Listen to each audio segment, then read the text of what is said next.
So we are using the opportunity of having this amazing weather, and we're gonna teach you how to make s'mores.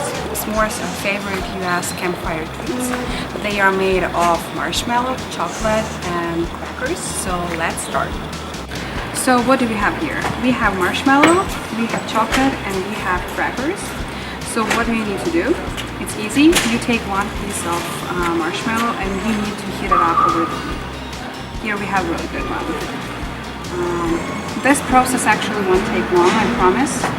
So while we are waiting for marshmallow to heat up, we have one cracker ready and we have one piece of chocolate. And we need another cracker to put on top. I'm gonna show you how to do everything. So when your marshmallow is ready, it is heated, you take and put in one piece of cracker, you put chocolate on top, and then you take another cracker and slightly press and get the stick out, or wherever you're gonna use it for heating it up. And here it is. It's really good and tasty.